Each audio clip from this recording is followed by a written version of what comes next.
So you always do it here, or did you do No, Aunt wanted us to do one in the shop, so we're gonna do one at the shop, and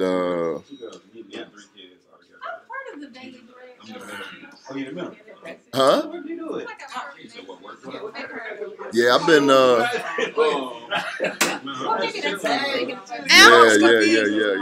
I thought you were actually just doing like a radio, like Oh nah, we getting ready to. We about to do it. Trey, that's the new thing.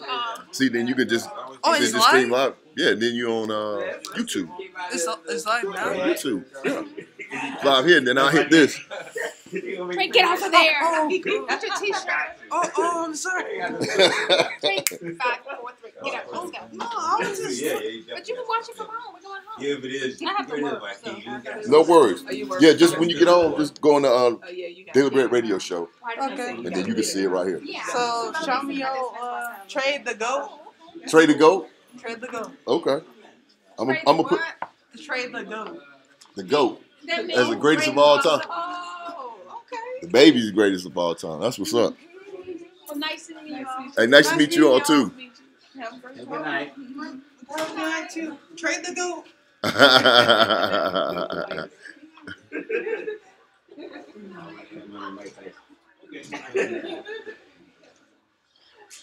you are. All right, have a good man. Appreciate it. Forward this over to my partner, right?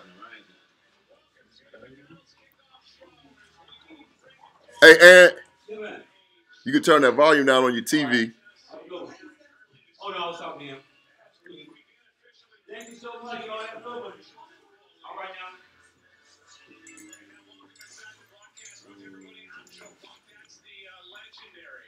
Who's playing that? That's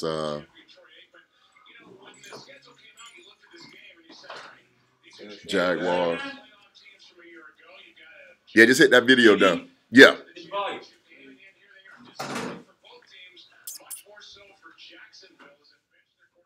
There you go. Yeah. Okay, we good to go. I'm about to hit this Facebook Live. Okay. And then we're gonna see what we can get. Hey! That technology is something else, man. That technology is something else.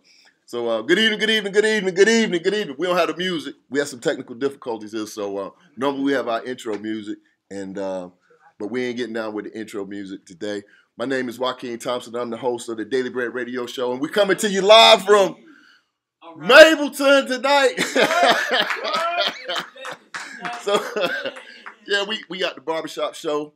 This is what we call this. This is the barbershop show. So tonight we're going to talk about a couple of different things. One we wanted to talk about was prison reform, because we had some different individuals coming through the barbershop, and they felt like that was something that was near and dear to them, and they wanted us to spend some time and talk about prison reform and how it relates to personal finance. Like what type of impacts, what goes into all of the different things related to personal finance. So we're going to talk about that. Oh, I think this is my producer. Producer. Should we go on Facebook and hey man, yeah, I'm ready. But I would have to because I couldn't get I got some technical difficulties going on over here. So I ain't gonna be able to do the I could be on the phone, but I can't hear. I'll put it on speaker. How about that? And then I just listen out for it. Yeah. Hey man, I'm already on the air. I'm on the air, so I can't be chit chatting with y'all. But let me get back to the audience, man. Hold on, and I put it on speaker. I put it on speaker. I think it's a discount on this week's show. Nah, ain't no discounts. Ain't no discount. This what this means is when you trying to do. Hey, man, you have to be quiet because we're getting a lot of feedback. Oh look, he playing the intro. Oh, that's what's up.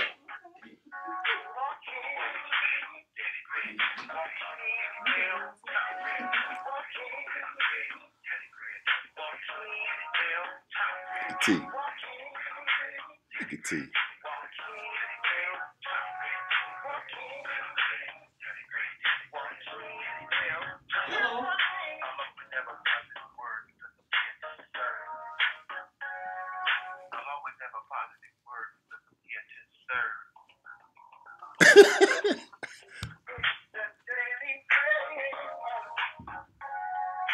Raheem. Hey, we can fade out of the second round. I said we can fade out the second round. Okay, here we go. All right, I'm ready.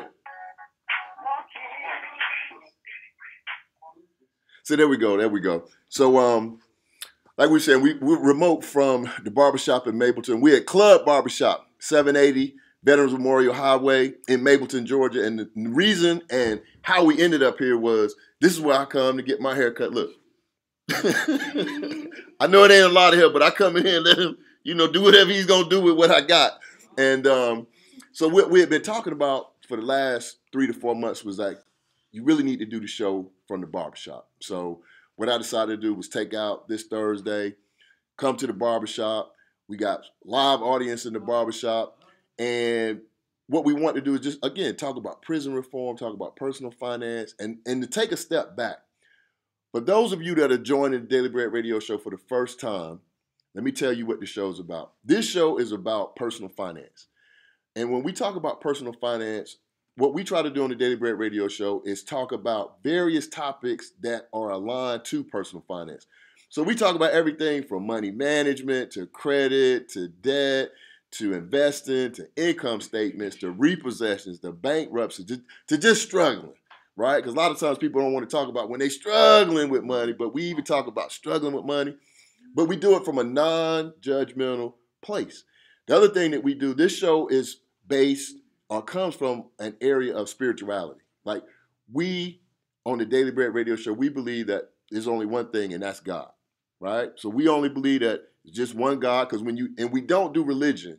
So on the Daily Bread Radio Show, you will hear me reference to Bible, God, but I don't get into what your religion is, because when you start to get into religion, that's when things get real, and I'm like, I don't really have time. You don't really have time, and we don't want to get into that. We don't want to say who's right, who's wrong. So what I do is I just give everybody a pass and say everybody's right, and everybody's wrong. So then that way we got balance. But every week what we do on the show is talk about personal finance. And it's my belief, my personal belief, that every single thing that we do from birth until we transition ties back to personal finance. It's nothing that you could talk about that you encounter on a day-to-day basis that's not tied to personal finance. From the clothes you wear, to the car you drive, to the food you eat, to where you send your kids to school. Do they go to public school, private school? Are they going to college or not going to college? Are they going to the military or not going to the military? Are you married? Are you single? Everything is tied to personal finance. So where you work, the position you have at work, are you the manager, the leader, the CEO? Are you an entry-level position? Everything. Are you an entrepreneur?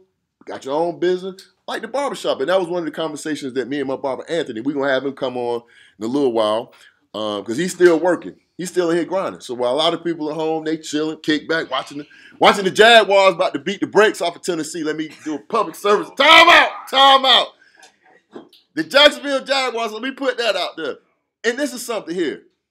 And this is a good point to just insert a good story. One of the things you can't do is what? When things are going bad, you can't give up. You can't just everybody on the bandwagon of the winners. Now everybody with the Rams. I'm with the Rams. I'm like, I ain't seen so many Ram fans in my life. But when the Jaguars are losing, last week we thought we was going to the Super Bowl. We was about to beat Tom Brady. We came back this year, beat Brady in Jacksonville, and then from there, we've been on a downward spiral, a death spiral, some people say. But I'm still with the Jaguars because I'm from Duval, and that's what we do. I'm from Duval. So the Jaguars, I predict tonight, let me think. I predict that the Jaguars will beat Tennessee tonight. So you can book it, put your money on it. If you want to bet, you can give me a call, 678-381-1973. 678-381-1973. So if you feel some type of way about the Jaguars in Tennessee, then give me a call because we're just having a bad time. So it's just like any other relationship. You go through a bad time with your relationship, you don't cut your boy off, do you? You're like, man, he ain't called me, she ain't called me, I'm done with them. Like, man, maybe they going through something. So that's what we were going to talk about tonight. So that's the first topic. The first topic we're going to talk about is prison reform, what's going on in the world, and really just talk about the judicial system and how it ties back into personal finance. Because you would be, I would say amazed, but I think a better word would be appalled. You would be appalled at the number of people that are impacted on a daily basis by a judicial system that is unbalanced, unfair, and a lot of times, and I was talking to a gentleman today that's a multimillionaire, and he broke something down to us. My wife and I was having lunch with him, and he broke something down, and the way he said it so smoothly, like it wasn't a big deal, but it hit me like a ton of bricks. He said, you get the amount of legal representation based on the amount of money that you have. I said, oh my goodness. I mean, he hit me with that. I was like, oh man, that was like a boom, boom. I was like, and I see my frat brother on karate, that was like that, you know what I'm saying? But I was like, but it's so unfortunate that, again, going back to personal finance, that you can find yourself in a situation that can spiral out of control quickly. Like you could be minding your business, going about your way, and something as simple as, a headlight being out, or you just quote unquote fit the description, or we just had a burglary and they were driving the same type of car you was driving, and end up in a situation where you can't, not that you can't get out of it, but sometimes we don't have enough reserve. And that's really what it comes down to. And that's what we talk about on the Daily Bread Radio Show, is to make sure, one of the things that you always want to do is, while times are good, start putting you away a little something. And a lot of times people say, I don't have nothing to put away. Like, yes, you do. Because if you walked into your job or to your business today or tomorrow and they say, hey, you know what? You make $25 less every pay period than you was making before. Only thing you're going to say is, okay, I appreciate it. You ain't let me go. So you know you're going to be happy then. If they let you go, you know you happy then. You like, you know what I'm saying? You know how they call you and hey, I need to see you right away. You like, ooh. You get all tense in the neck. Like, oh, good. You go walking in there. Yeah, I'm here. Like when they say, hey, look, we just giving you, we going to let you know that we decreasing your pay by $50 a pay period. You say, oh my gosh, ooh, thank you. You know what I'm saying? So if they can do it to us, do it to yourself. Just come in and say, you know what, I'm going to start saving $25 a pay period. And what it does is, it's not the $25 that's important, it's the habit that you start to establish and the reserves that you start to build. Because as you're putting away that little bit of money, what we call a little bit, maybe a lot, right? But as you start to put it away, what's going to happen is, over time, what's going to happen? It's going to build, right? You keep putting $25 away, after a while, you have $1,000, right? Or you may have $500.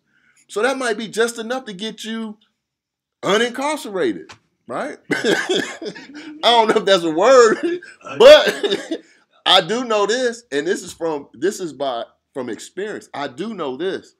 There has been times in my life with a family member where the only thing that they needed was $500 to get their freedom back. $500. And if they didn't have the $500, guess what they get to do? They get to hang out. They get to hang out with them flip-flops, with them slides. Some people call them slides. Some people call them flip-flops. You get to hang out and wait. But we laughing and joke because I'm not making light of the situation, because we talking about something that's dire. I mean, there's several accounts of people going to very heinous type of prisons like Rikers Island and Angola, where you might go to Rikers Island and your court date is like a year from now. So you've been on Rikers Island for something that you didn't do, and you innocent, and now it's not a $500 deal. Sometimes it's like, well, we'll get back to you with the bond. Then they come back with the bond, oh, you need $2,000 for the bond. Don't sound like a lot, but $2,000 is a lot. When you don't have it, anything is a lot, right? So one of the things that, we talk about on the Daily Bread Radio Show is, and this is something that I learned from The Miseducation of the Negro, right, by Carter G. Woodson. There's a point in that book, and I won't get to that. I'm going to give you a different book. And this was in the autobiography of Frederick Douglass. In the autobiography of Frederick Douglass, he says this. He said, the problem with the slave is this. And I want you all to just marinate on this. He said, the problem with the slave is this. When the slave has a mean master, they try with all their might to escape. When they have a mean master, the type of master that if they catch them, they will kill them, cut their foot off, what have you. He said, but they neglect to take the same energy and effort to escape when they have a good master. So what does that mean? That means when times are good and everything going good, everything going your way, you know, you got the house, the car, the job, everything flowing. You're going out to the Super Bowl. We traveling. We going to homecoming. Everything good. Guess what we're not doing? We're not planning for a rainy day. We're not planning for that stop where they stop you and the person in the car with you been smoking weed. You ain't been smoking weed. The person in the car with you been smoking weed, right? But you the driver. So we haven't done that. So I'm saying all that to say, while times are good, start putting away a little bit of something. Start putting away, get in the habit of doing that so you have a reserve. So, and it may not be you, it may not be the person that you save, it may not be you personally, but it may be a family member, it could be a friend, it could be somebody that's in need of someone with a reserve. And most people that I run into, they don't have a reserve. And statistically, that's known. They say 70% of the people in the United States, right? So if you think about the United States, the last census that came out, 300 million people in the United States. Out of 300 million people in the United States, they said 70% of the people in the United States have less than $1,000 in savings. That's 70% now, right? So that's 210 million people out of 300 million. 70% don't have 1,000. And they said when you get to 5,000, it's less than 10% of the people in this country have $5,000 in savings, right? But we've been working for 40 years. So the thing that you got to think about is like, again, while times are good, you got a good master, things are working out good for you, then you just got to say, you know what? Maybe I do need to just put a little something away, right? Put a little something away. So that's one of the things that we definitely wanted to stress because, I mean, things can turn on a dime and you can find yourself in a situation and depending on what type of crime. I was talking to my roommate from college. Shout out to the Rory K. Starkey law firm. This is my roommate from college. He has a very, very active law practice. He does, he's been representing people for at least the last 20 years because we've been out of college for 25 plus. So he's been representing all types of individuals with all types of cases. And I was talking to him recently. He was like, look, I got a client. This client got charged with this certain crime. And here's the problem. Never been in trouble. Middle-aged young lady, minding her business, made a bad decision, right? Behind the wheel of a car. And now he said, depending on the outcome of her preliminary work, this lady's going to have to pay him $25,000 to open the book on the case. Now, so if what I just said, so that's why I say on the Daily Bread Radio Show, you got to start thinking through, when I give you all these different things, and I hope you all take, because I always take notes, but I just said that. If 70% of the people in the U.S. have less than $1,000, and less than 10% of the people in the U.S. have $5,000 in savings, if somebody come walking up to you today or tomorrow and say, look, your sister, your mom, your niece, some female that means a lot to you in your life needs 25. This ain't no layaway. This is cash. I need it right now in my office. Certified funds. For me to start working on it, for me to start to work on the case. So if it takes $25,000, what happens if she don't have the $25,000? You don't have to be no rocket scientist to figure that out. It's an alternative outcome that this young lady was not prepared for that morning when she got behind the wheel of that car. It just wasn't. But life can go like that. So, and one of the things that we want to do, one of the brothers that really spoke to me about having this show goes by the name of Life. And I'm going to have him. He's going to be one of our special guests. I'm going to bring him on in a minute. And he was the one that really sparked the conversation about prison reform. And since he planted that seed, he was like, hey man, I want to come on your show, want to talk about prison reform. I was like, shoot, we need that, because if you think about it, it's so timely. You think about what went on in Florida with the midterm election. Convicted felons in Florida, now, by law, they can have their voting rights reinstated. 1.5 million people just got their voting rights reinstated in Florida. 1.5. Now, why is that important? That's very important, because now when you look at these different governor races, mayoral races, city, county, federal, anything, if you got 1.5 million more people in the voting pool, now they have a voice again. They was on a gag order before. Now you got 1.5 million people the next time that we vote. They can go to the poll and vote. They can vote. And a lot of times these are not people who got, violent crimes and this. A lot of times it's drug activity, people taking pleas on different things, but they have a record.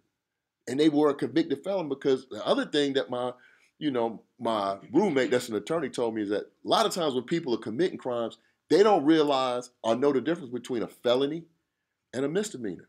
Some things is just, that's not, I just, jaywalking. Okay, everybody know that. But sometimes you don't know simple battery versus aggravated battery versus the commission of a crime with a firearm versus not having a firearm. You just don't know, because we're not educated in that space.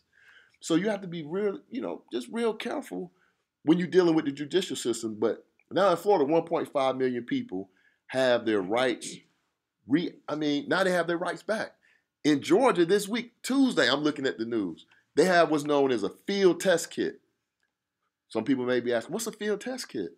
Field test kit is this. You driving, minding your business. You haven't been smoking. You haven't been drinking. You just headed to your mom's house, right? You're going to your mom's house. Your mom say, hey, boy, you ain't been by here. I'm going to go by and check out my mom. Now, 5-0 sees you. For whatever reason, they pull you over, right? They pull you over. They say, hey, what's that in your ashtray? You say, oh, that's incense. Nah, that's weed. They have a field test kit. They can take that substance out of your ashtray, put it in the field test kit, shake it up. If it turns blue, that means it's meth. If it turns red, that means it's cocaine. If it turns green, that means it's weed. They shake it up. Shh. Oh, it's blue. Come with me. Like, what you doing? You got 2 ounces of methamphetamine. This was incense. And this is a true story. This was on the news this past Tuesday. They said in the state of Georgia, in the last, I want to say year or 2 years, 145 people were wrongly charged because these test kits gave out false positives on things like incense, aromas. Some of them were synthetic candies. And these people caught a charge, because what happens with the field test kit, if it comes back positive, they can arrest you. But what has to happen at that point is it has to go to the GBI, and the GBI has to test that same substance. So by the time it gets to the GBI, that might be 30 or 45 days before the test results come back. So going back to my first point, which is what? If you don't have the money to bond out, guess what you're doing for the next 30 or 45 days? You in Fulton County jail, and they had a brother that was on there. Brother said he was driving. It was incense. It came back as methamphetamine. This man went to jail, couldn't bond out, right? He said he didn't have a lot. He had limited family members and friends in Atlanta. He was an x-ray technician at a hospital. Had a good job. He making money, right? But he didn't have the money to bond out. This man said he was in Fulton County jail for 30 days. And in that 30-day period, both his pets, he had 2 pets in his apartment. Both pets died, lost his apartment, lost a job, and was still in Fulton County. And he said, if that test result, he said, had they not come to me 1 week later, he said, had it been 1 more week, he was in a position, he said it was so dangerous where he was, and he wasn't used to that environment, he was ready to reach out and take a plea on something he knew he didn't do. And it was a false positive. And they came back, oh, you know what? GBI came back, said, yeah, it was a false positive. And they released him. No recourse, no nothing. Just like, okay, you can go now. Man, go home. Both pets dead, no job. All of this on a false positive. So that's why I say that system can be very unforgiving. And we think it's something that's very important in our community, I'm sure all of us have been touched by it, either personally or family member, friend, somebody in our community has come into contact with this system. And a lot of times now, especially when they start giving out a lot of time, when you start talking about big numbers like 25 to 40, you're like, oh. So if somebody tell you 25 to 40 and you want to do 18 to 36 months, or you can go to trial. But if you go to trial, you could be looking at 25 to 40. You're like, ooh, shucks. That's a lot. That's a lot to weigh on a person. So we felt like it was timely to have this conversation. So what I'm going to do now, I'm going to switch gears. I'm going to have my man Life to come on up. Come on up, Life. Join the broadcast. Oh, y'all can do better than that. Y'all. If I said Meek Mill was coming, y'all, yeah! What's going on, man? How you doing, man? Looking good, champ. Come on, man. Come on in. Let me see if we can squeeze in here, man. Yeah, we're going to be a little tight, but you know what I'm saying? Just keep the little, the little man boundary thing. You know what I'm saying? But no, this is my man Life, man. We friends. We go way back, and this is the brother that let me get you more on video. Which way should I go? This way. You come over. There you go. There you go.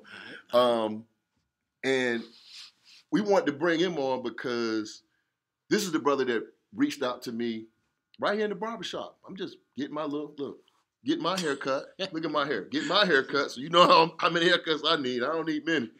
But me and him was rapping. He said, man, I want to come on your show and talk about something that's important to me. And I was like, what's? He said, I want to talk about prison reform. I said, that's what's up. So, we talked about it, said we want to do it. So we, made the date. And here it is. So this brother, he wanted to come on. So I'm going to give him the floor, let him introduce himself to you all. I mean, he goes by Life, but, you can share your name because that's something else is, like, I know that's your nickname or your street name or whatever name. You know what I'm saying? It ain't like, but I hope your name ain't like Willoughby or something. Nah. Sure. But go ahead, man. You go ahead. Tell your story, bro. And whose life and why is this important to you? To talk about why is it timely? First of all, you know what I'm saying? I've experienced being in the criminal justice system. So I understand from both aspects of, what it's like. And I just think that people have a misconception when they're in the, because, people in society, they look at dudes, you get locked up, whatever, females, males, whoever. Somebody gets locked up, it's like, oh, they shouldn't have been doing what they was doing, they need to get locked up. This is a lot of times a general conception. And so with that being said, they don't know, like, a lot of points, as I was sitting here listening, I heard you already speak on. Mm-hmm. So, like you said, a lot of people don't understand the full,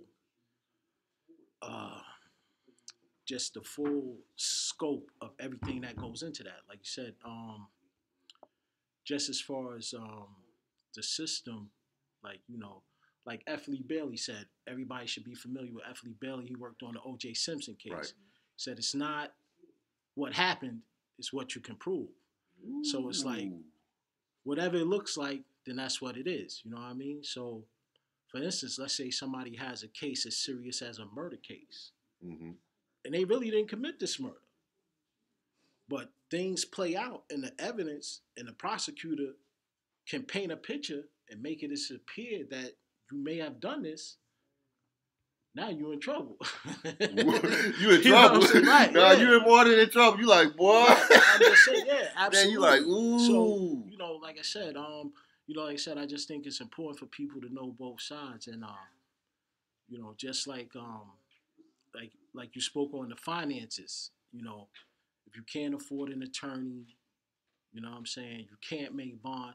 Even like you said, if you have something as small as a little situation, a traffic situation or whatever, DUI, right, whatever, like you spoke on. And now, like I said, you risk losing your job and all these other factors that come into play, right, because you couldn't afford to make bond. You couldn't afford an attorney. You know what I'm saying? And like I said, people tend to overlook that. But what we have to also understand is that the system is intentionally designed this way. Right. Because, again, they want you to take a plea. That's why a lot of people, there's more people on probation and parole, you know what I'm saying? And these people end up on probation and parole due to the fact that they accepted a plea. Right. I might not be guilty. But like I said, if I go into court And I'm like, okay, they sitting there, I can't make bond, I can't afford an attorney, and they come in there and say, yo, listen, we'll let you go home today. Take this 5 years probation. Now you looking back like, okay, I ain't do this, but you looking back like, God, I gotta go back in this cage. I gotta eat these bologna sandwiches. You know what I'm saying? I'm like, why ain't about the bologna? They still doing bologna? You know what I'm saying? Yeah, but, you know, yeah, and like you and said, so it it's go like- back into danger. Because Right, sometimes so it's a dangerous situation. absolutely. And so now it's like, okay, man, skip that. Where the paperwork? Let me sign. Let me get these 5 years probation. Now I'm out here. Now I'm back on the street. But again, that's where the real problem comes in. Because Right. now I'm not sure if the audience knows. Okay, like I said, you had this small situation where you might think, oh, all I got was some probation. Right. Nah, because that 5 years probation could now lead you to being in the prison system, the actual going to prison. You was just in the county jail. Right. But once you took that 5 years probation, now you could end up in prison. Because whatever happens, if you get into another situation, or because we're not gonna, you know what I'm saying? Like, we ain't sitting here trying to justify people getting in trouble. That's Right. not what we're No, doing. not at But all. Not at at the all. same time, Not at all. you know, and like right now, you know, like you spoke about Meek Mills. He's one of the people that's Yeah, speak up. he's Say one of something. the people that's taking up that banner as far Right. as this prison reform too. Because like I said, with that 5 years probation, on probation or parole, you do not have to be convicted of another crime. You do not have to be found guilty of another crime. All you have to do is have police interaction. Meaning, it's this simple. I'm on parole or I'm on probation. Dude call the police because he seen me walk in the barbershop. Say, yo, that look like dude that robbed me. Now, he might be wrong, but he actually got robbed, but he looking like it could be him. Right. Now, the police come. They do their little quick investigation. And they saying, yo, dude said you robbed him. Like, nah, it wasn't me. I give him my ID, all this. First step. Once I give him my ID, they run my name. Oh, you on parole or probation. Right. Okay? This is technically police interaction. I don't have to be guilty of a crime. Ooh. Right. So now, and even if dudes step up and be like, the police be like, yo, come get another look at him. And dude be like, oh, nah, that wasn't him. My bad. You know what I'm saying? It wasn't him. I'm 100% sure it wasn't him. But they still making a little report. Right. This was technically an investigation. So now my PO finds out about this. You had police interaction. That's a technical violation. I could be sent back to prison. And I didn't do nothing. Somebody accused me of something, but that person came forward and said, no, it wasn't him. But I can still technically be violated. You know what I'm saying? So But oh man, just think about, just think about that now. If you, everybody heard about like the Meek Mill situation, right? And when I first heard it, I said, okay, I get it. But I didn't realize, to your point, how long he had been on probation. right. He said, man, I had been on probation from 19 to 30. It's terrible. And then he said at 30, I'm on a dirt bike. So now that's why I never understood the dirt bike part. I was like, he was popping wheelies and but then it comes back to what you said. It's like, it was police interaction. Mm-hmm. And then don't let it be something where you're not supposed to be doing, they got an ordinance in New York, like you can't pop a wheelie on a four-wheeler or you can't be on a dirt bike, whatever. Then that police interaction just took it into something else, right? So now he, looking at this prison term, and if he didn't have somebody advocate for him, and it goes back to, and if he didn't have access to money, Right, indeed. right? And that just brings up the point to think about how many people that are wrongly accused, take the plea, go on probation, get violated on, because they don't know what police interaction is, right? So police interaction could be you beefing with the pizza guy, right? Right. Like the pizza guy's like, man, he threatened me. He said he was gonna whip my behind. You like, no, bro, no. I just said I wanted cheese, not pepperoni. Right. You know what I'm saying? It wasn't like that. But the next thing you know, they got you up on a technicality, and you sitting in prison like, man, like really, like. And a technical violation. I mean, you probably gonna end up serving like 2 years. So it's not like, you gonna. I mean, that's what it is. Yeah. Oh my gosh, in fact, man. This is a true story. I know a dude, and this female falsely accused him, because this was proven. So like I said, this is a true story. This female falsely accused him of raping her. Right. He was on parole. Police came, whatever. They locked him up. Then they did whatever they do, the rape kits and all this stuff. He went back and forth to court. He got exonerated. They knew that he did not rape this girl. But because of the police interaction, he still had to serve a 2-year violation, even though he was exonerated of all charges. So, like I said, this happens all the time. And so, the laws, the criminal justice system, it has to be changed from the, from the bottom all the way up. But I don't think they're going to change it, because here's the deal, right? And this is something that I look at, like, recently, for whatever reason, I've, either been in a courthouse or looked at a docket for just various reasons, whatever, right?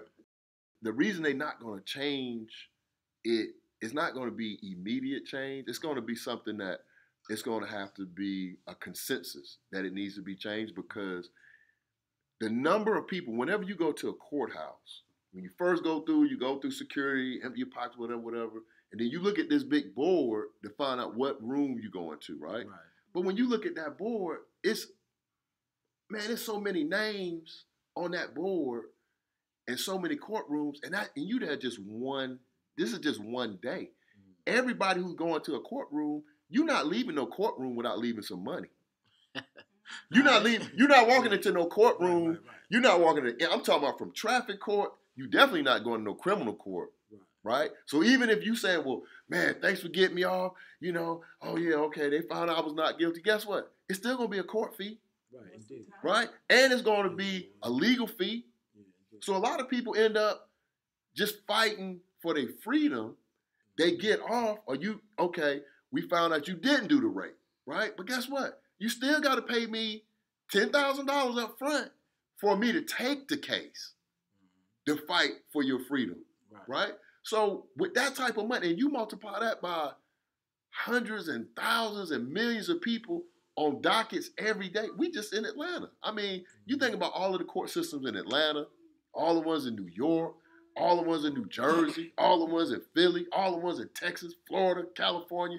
Every day, all of them people, 150. I heard a dude today. He said, well, your fine was going to be $750, but if you got $500, we'll take it right now. So the dude was like, yeah, okay, I'll take it. But that's $500. You know what I'm saying? So I'm like, so for that change, it would be good. And that's why I was so impressed with the legislation in Florida for them to pass that law to grant, because to me, it don't make no sense. If you commit a crime, right?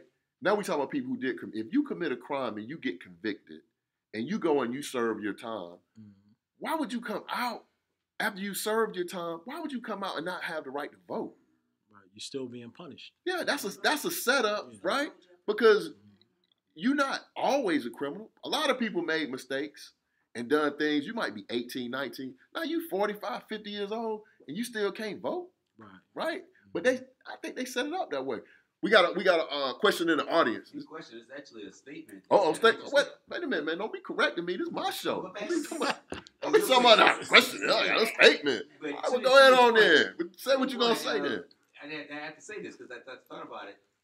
It's not just your voting rights. You're also stripped of any of your degrees when you go to jail. What? Yes, sir. My father went to jail. His degree, he had to go pay. Man, you got to speak up. Wait a minute. I'm gonna read. Me loud enough. I don't hear you. I want to make sure the people. Wait a minute, man. Wait a minute. Time out. Say that again, Derek. All right. So my father, who had a bachelor's and a master's degree, was a teacher. when he got convicted and went to prison, when he got out, he had to reinstate his degrees. It was, I can't remember the total cost, but you have to reinstate your degrees. They do not keep them when you go to prison. They get stripped of your degrees. They tell you education, they can't take that from you. Yes, they can. Yes, they can. If you go to prison, they can take it from you. You got to go and pay to get it reinstated. What? Yeah. Add that to the list. God damn, you wasn't asking the question. You was making a statement. Like, wait a minute. I never heard of that one. Right. Yeah. But I mean, again, and to get reinstated, what you need to do, pay a fee. Right? Of course. Pay a fee. Right? So all of this is, yeah. You gotta break bread. Gotta break bread. That's why we call it the Daily Bread Radio Show. Yes, sister. And also, because I'm former law enforcement and I worked in the jails, and so they charge a per diem, and it's a different price based on the state criminal versus a federal criminal. And so that's why a lot of times they'll do time served due to the fact like you're receiving funds per inmate being housed in the facility. Right. So they get those government funds or whatever, and they'll allow you to do the time served and you being compensated for that. Especially if it's an indigent person, like a homeless person or something like that. And of course, they don't have the funds to pay to get themselves out, but they do the time to get that paid down. So it's like it's compensated for the 3 hots in the cot that they get. Mm-hmm. So I mean, you know, like, and that's a big business thing. I rolled people out early in the AM because most likely they were trying to let that time pass to get another day off that person. So I mean, that's a real thing too. God dang! I think we got. Wait a minute, man. I think we got to do this show again. I thought we were gonna be like, are we gonna do this one show and we done? Also, what?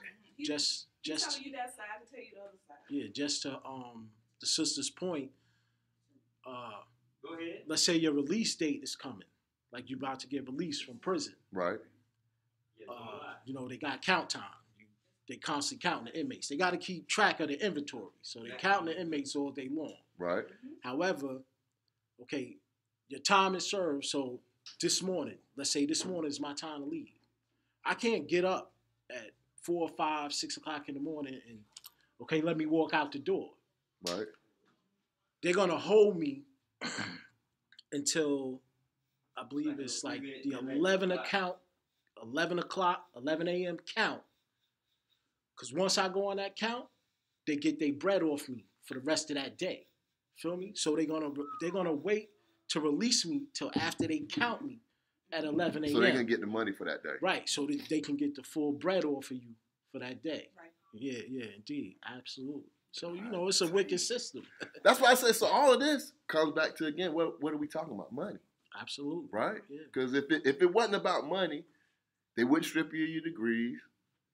They wouldn't charge different per diems for different, you know, levels, like jail versus prison versus, you know, different types of crime. They would let you out. It'd be like the hotel. You have to be out by noon. You have to be out before noon, right? But it's all about, I mean, all of this comes back to just the money that's involved with the prison system. And that's why you're seeing, you know, a lot of people are upset with, you know, Michael Jordan, right? People are saying, people wearing Jordans, these kids wearing these different sneakers.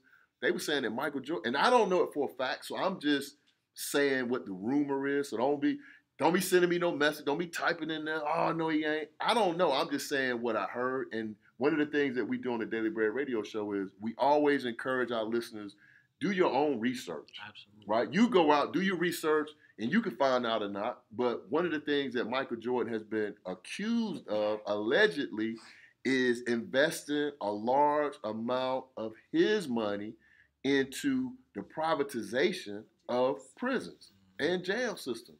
And I saw a magazine once. I don't know if I was flying on an airplane or I was somewhere. It was an actual magazine that kind of, I guess they were, you know, advertising the privatization of prisons, because it was like, we're building this Supermax out in Arizona and this. And I was like, I've never seen nothing like that. But I wouldn't be surprised if it was a magazine like that, because all the stuff that you all are saying, if you invested into that type of space, and you know that the return is always going to be guaranteed because you got X number of people And I've heard also from a research standpoint that, these standardized tests that we have children taking, somebody told me it was like either the 3rd grade test or the 4th grade test that they use to forecast how many people will be incarcerated within the next 10-year period. Yeah, I've heard Like they use those test results to talk about that. So, or to predict how many people will be incarcerated, because they did this correlation between completing high school, the number of people that complete versus don't complete high school, the number of dropouts, and that percentage that ends up in the criminal justice system. So, I mean, these are things that, and conversations that we definitely need to be having. We need to have them more often.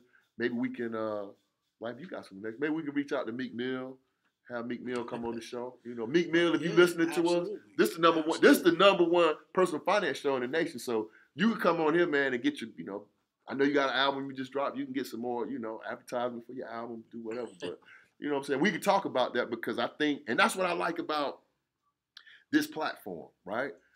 We can take a platform like this, YouTube Live, Facebook Live, websites, have this type of dialogue and put it out into the atmosphere. We ain't have to ask for no permission. We're not regulated by the FCC. And we're not on here doing nothing that's, inappropriate, right? But this is real conversation that people need to hear about, because I thought I knew some stuff, but you done threw out some things, Derek done threw out some things, and I'm sorry, so what was your name again? Angela threw out some things that I'm like, man. So I know even with that, it's even more to the story that we don't know about, that people have these, experiences, because we don't know the technicalities of when we are encountering the criminal justice system. And it can happen quick. It can happen so quick that, and when you don't know, and you're doing different things, and you committing crimes.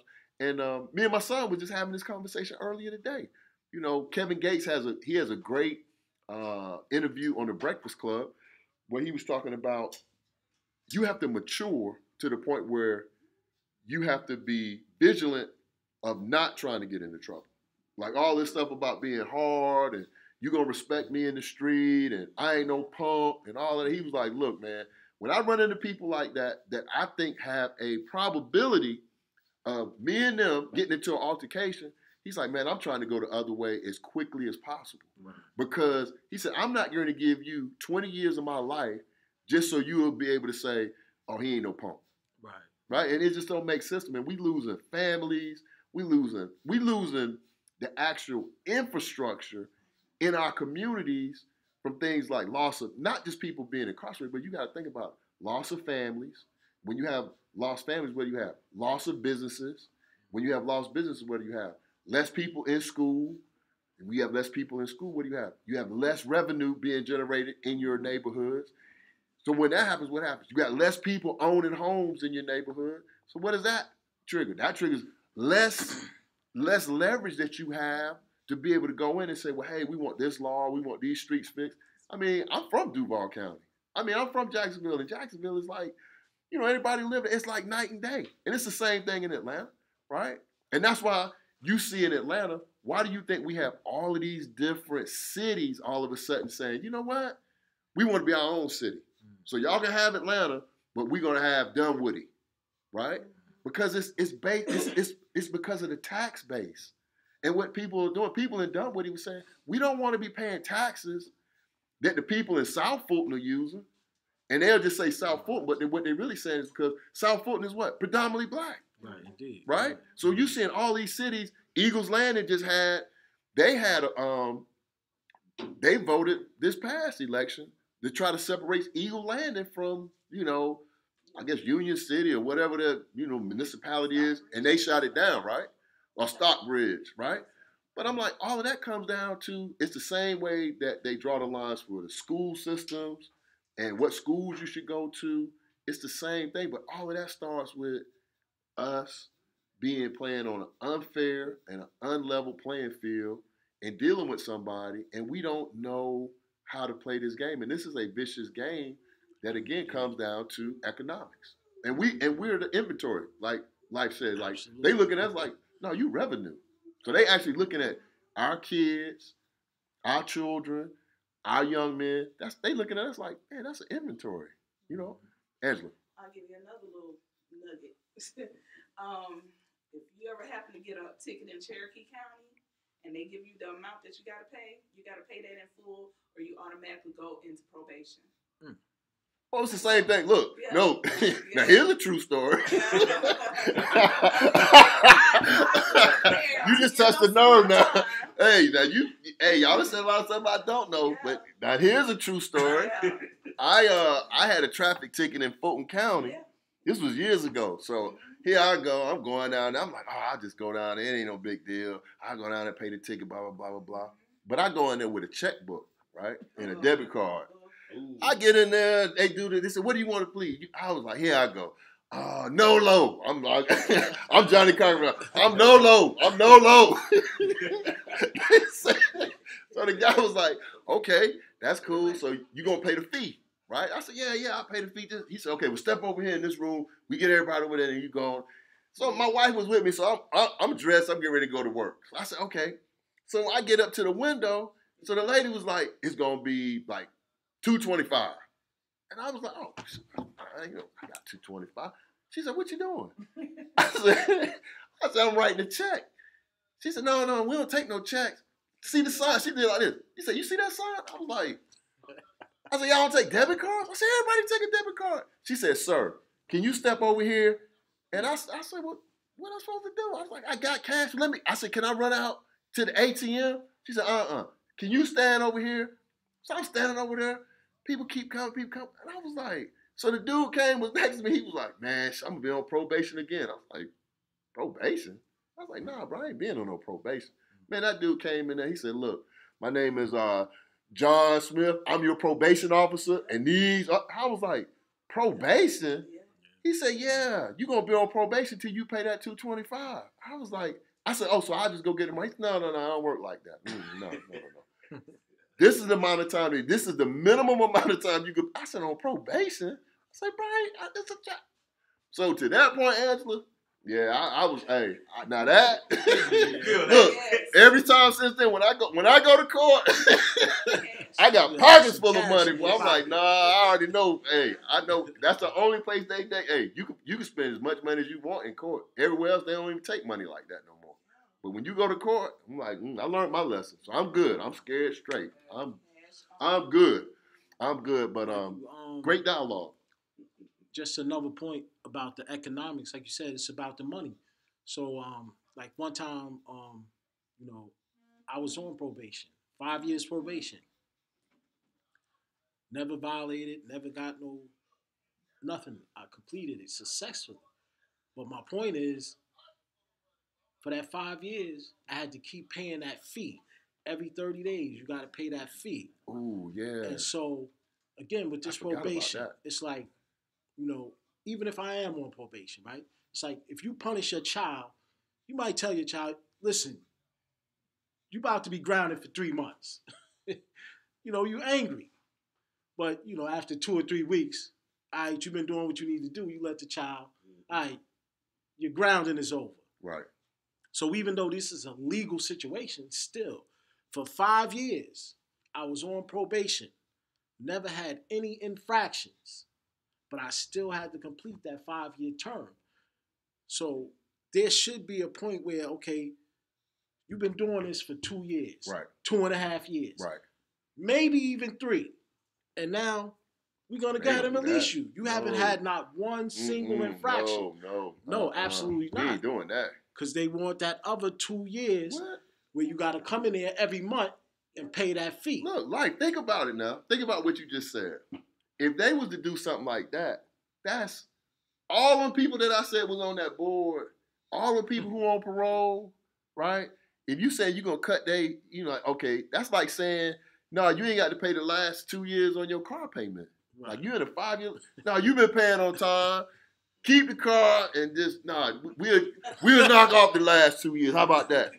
Bro, that ain't happening. Those people already calculated. When you went on for them 5 years, they already calculated that out and took that money and invested it in something else. Well, we know we got these many people for 5 years, these many for 10, these many for 8. And if you violate, we're going to get some more, right? So we got this. and they taking that money and they investing it in something else that's detrimental to us, Absolutely. right? So it's just it's a system that you can't really win in that system.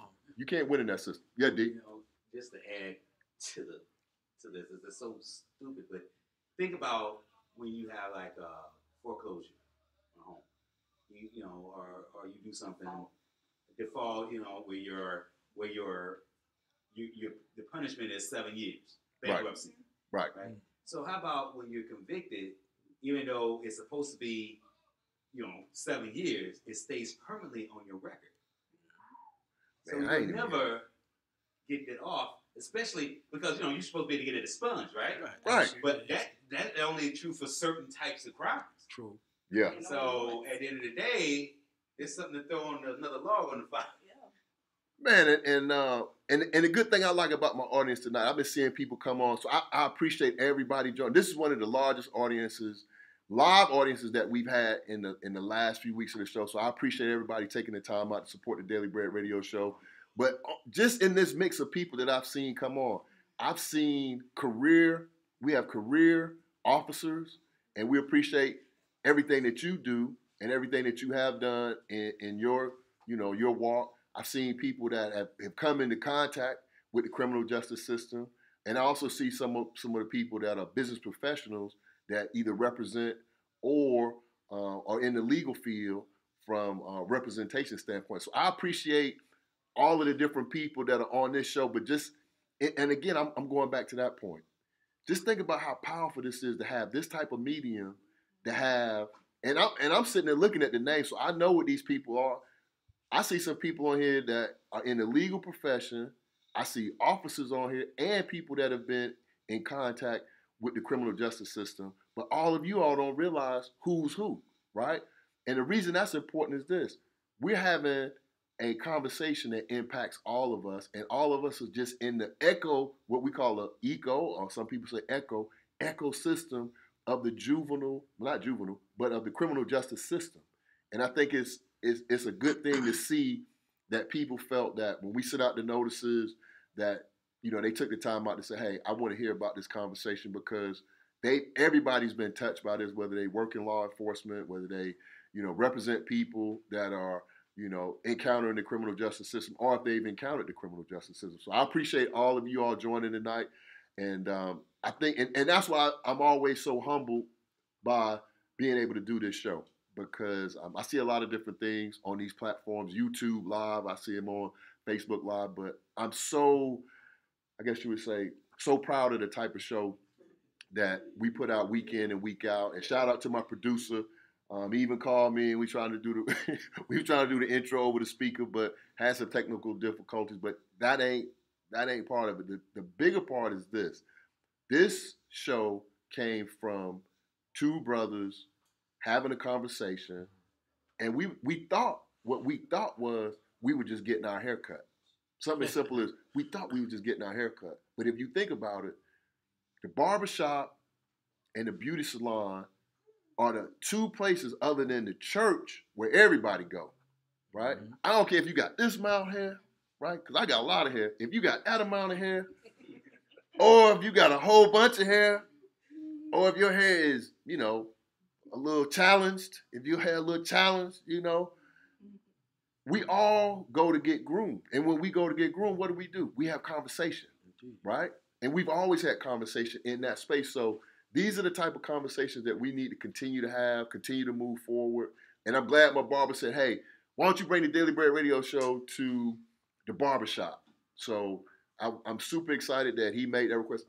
I want to appreciate and thank Life for coming out, you know, and coming on the show. Me and him had a conversation, and he wanted to come on the show and talk about prison reform. But this is me, and I'm really going to have to put this on the schedule for 2019, because I think we need to have this conversation like a part 2, because the stuff that I learned in this little small, you know, amount of time, this is only 60 minutes. So the stuff that I learned in the last 60 minutes has had an impact on my life, because now I know some things that going to make me think even further about what I do, how I do it, what I need to do, and how I educate other people about what I need to do. So a big shout out to Club Barbershop. Thank you to my live audience. So give yourself a round of applause. Oh, y'all can do better than that. If I told y'all Donald Trump was coming in here, y'all if y'all said Donald Trump coming in here, oh! You know what I'm saying? Everybody get down. We gonna catch a charge. Because if 45 coming in, we all going to jail. But did y'all see that crazy Joker, man? I ain't even gonna, man. I only got a minute left. I ain't even gonna talk about it. But that man there, man. If that man ain't no goddamn kid, boy. Now that's a kid, boy. Oh my God, I ain't even gonna talk about that, boy. This Joker coming. He don't even know how to. Let me tell you about kids. This is real quick. Let me tell you about kids. One thing, if you want to know if a person is an adult or a child, it's certain venues that you need to know how to act and the way to act in that venue. This man is bruh, you can have a beef. Do you realize if you got a beef with a person, let me just ask the question. If you got a beef with a person, do you still keep the beef even at a funeral? Like, can you just be, can you fake it? Like, be a little cordial, like, man, you know what I'm saying? Even, and that's why they say it's honor among thieves. Because even when people are doing things that they know are wrong, it's a certain code that they have. They're like, bro, even though I know we doing wrong, in certain situations, I'm still not going to do certain things. We don't kill kids and touch kids and do, even though we'll kill everybody else. So we'll string them up, we throw them in the trunk, however you want it, right? But we don't do kids, we don't do women, right? And that's a code. This joke is he's a kid at heart. I just got to put that out there. Hopefully they don't blow the show up, but he's a kid at heart. But I want to thank y'all for coming out. And Club Barbershop, big shout out to Ant Club Barbershop, man. Hey, we gonna have to do it again. We're gonna have to do it again, man. Hey man, we had a ball. Free haircuts for everybody. Free haircuts, edge ups, blowouts. Whatever y'all want, Ant got y'all. Y'all go over there and see Anthony. And for the listener audience, y'all have a great week. Have a great weekend. Next week we got a phenomenal show. We're gonna be with if everything work out, the plan next week is to be on location with one of the top chefs in Atlanta. This is Chef B, call him Brian. We're going to be in the kitchen with Chef B next week, and we're going to be cooking it up. He already told me he's going to cook some different meals. We're going to have some ooga, ooga, ooga, right? We're going to have some ooga, ooga, ooga. So y'all don't know nothing about that. Y'all don't know nothing but just ribs and chicken and steak. No, we're going to have some ooga, with a serving. It's going to have some gravy with shrimp etouffee on top of it. So we're going to be doing that with Chef B next week. So make sure y'all tune in next Thursday to the Daily Bread Radio Show, 8 p.m. Come through. I'll give you the address. Come through. This is going to be at his house, so come through. Bring some drinks. So we're going to be at Chef B's next week. We're going to, again, one of the top chefs in Atlanta. This is a phenomenal brother. He's doing some great things in the community as well. And we're going to be talking about food and finance next week. Food and finance. So y'all have a great week. I appreciate y'all. Hey, super producer, I appreciate you, man. He done fell asleep. Right? Wake up, man. Wake up. All right, I'm signing off, bro. But, yeah, y'all have a great week, man. We'll see y'all next week. And thank y'all for the support. All right. Great show. Man, that was a banger, man. Yeah, man. What? People still enjoy it. What? Bro, we had almost like 20 people. Like, man, that thing don't never be hitting 20. I'd be on there and be talking something, and I'm gonna be like, one. I just sent it out to about 45 people. They were like, "Oh, I could get to it on my phone." I said, "It's just the Facebook, man." Hey, man. My cousin's like, "I don't think I can do it."